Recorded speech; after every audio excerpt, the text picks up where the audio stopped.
By the power, Grayskull, I have the power! Of course, is the great quote from He-Man, Masters of the Universe.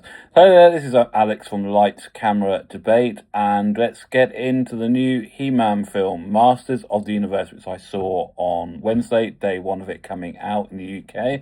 So I hope you're all great. Showing the weather's gone down the creek, what good, because it was miles too hot. Yeah, so this is a really good new version of the Masters of the Universe He-Man animation cartoons, what came out in the late 80s. Yeah, they were like Transformers, a way of selling toys basically, and Mattel made lots of money selling the toys and linked it to animations.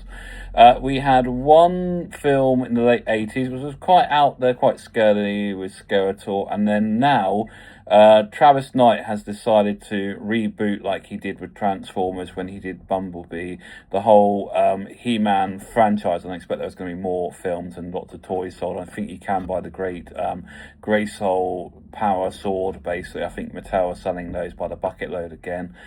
So yeah, this film's very good. It's sort of a free act film is the best way of describing it.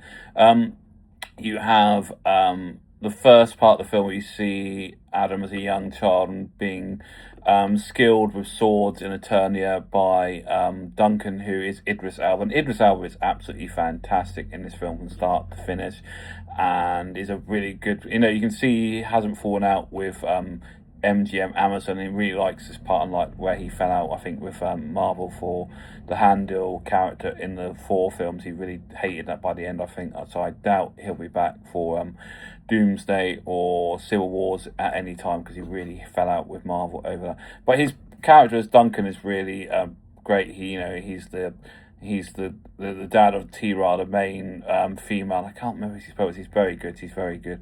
And Nicholas Knight, is that how you pronounce it? He's got a weird surname. Nicholas Galaxy, let's get it right, surname.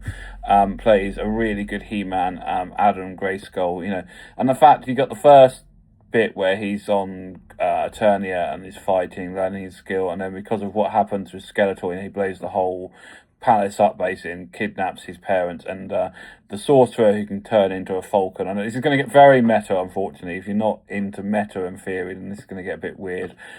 He goes off to Earth, and I think the Earth bit really works. He goes on dates, he's got a flatmate, he's got a job, and he's still believing that he's Adam Grayson. He wants to find the sword, and I think the Earth bits could have been longer. I think that bit could have been more fun. I couldn't, because it's been done. Unfortunately, it was done with the first Kenneth Branagh 4 film.